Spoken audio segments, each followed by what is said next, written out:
After the fall of the Assad regime, the Kremlin became very concerned about its S-400 systems, which could fall into the hands of the new government. Even after December the 8th, Moscow began an urgent evacuation of its S-300 and S-400 systems, Forbes reports. The withdrawal of these installations from Syria marked the end of an era in which the Kremlin played a major role in Syria's disputed airspace. Journalists from the Wall Street Journal report that the Kremlin has delivered all of its S-300 and S-400 systems from Syria to Eastern Libya via cargo planes. Since December the 8th, maintaining these installations on Syrian territory no longer meets the Kremlin's strategic interests.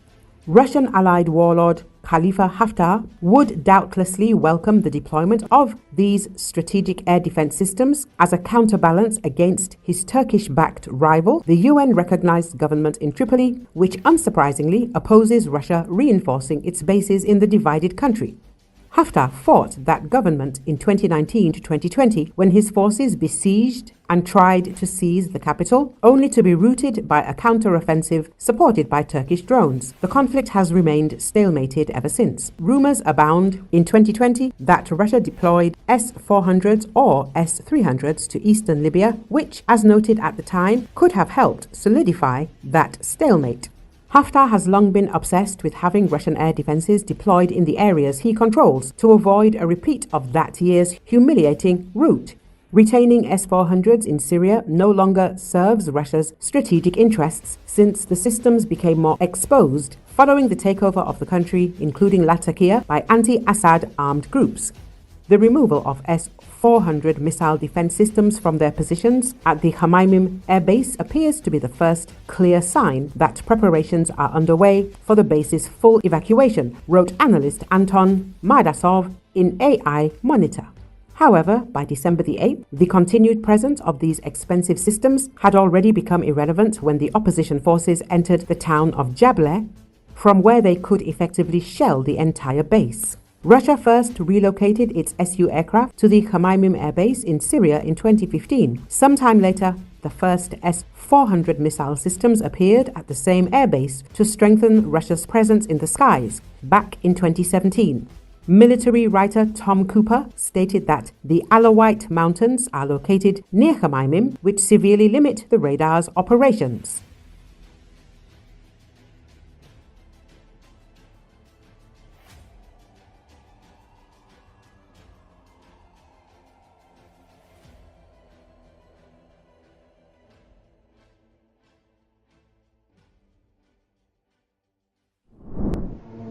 Russians resort to the mass use of cars, buggies, and even electric scooters during assaults.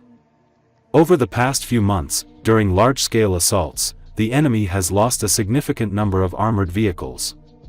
As a result, the Russians have resorted to using light vehicles, buggies, and even electric scooters. During one such battle, some armored vehicles, light vehicles, and electric scooters were destroyed. Russians have been forced them to switch to common modes of transport like scooters or even bicycles.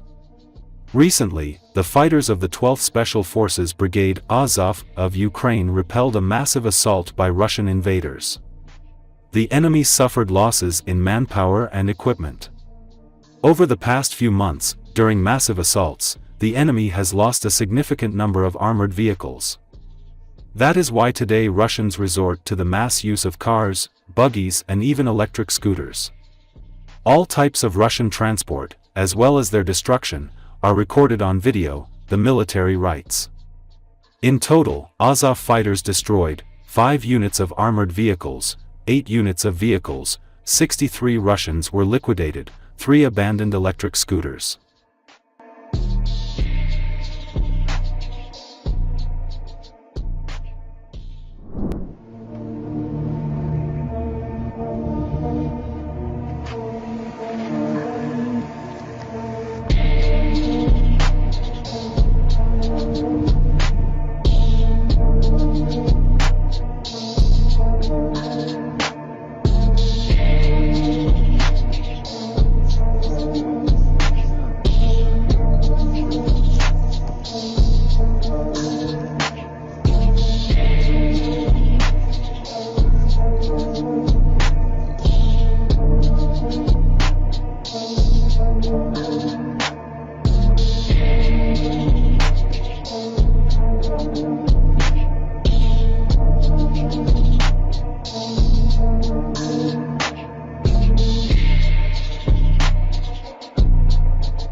Heavy gunfire was heard in several locations in Jenin's refugee camp in the occupied West Bank after the Palestinian Authority said on Monday that another member of its security forces had been killed.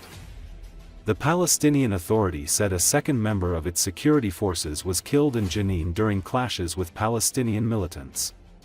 Brig General Anwar Rajab, the spokesman for PA's security forces, said First Sergeant Mehran Kaduz was killed Monday by outlaws in the volatile northern town, where security forces launched a rare crackdown earlier this month. A member of security forces also was killed on Sunday.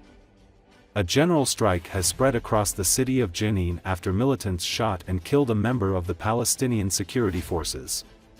Shops were closed in the city on Monday after the Palestinian resistance called for a one-day strike, rejecting the escalation by Palestinian security forces and urging residents to support efforts to pressure authorities to end it.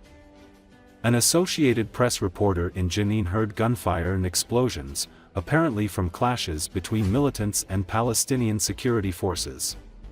Militant groups called for a general strike across the territory, accusing the security forces of trying to disarm them in support of Israel's half-century occupation of the territory. The Western-backed Palestinian Authority is internationally recognized but deeply unpopular among Palestinians, in part because it cooperates with Israel on security matters. Israel accuses the authority of incitement and of failing to act against armed groups.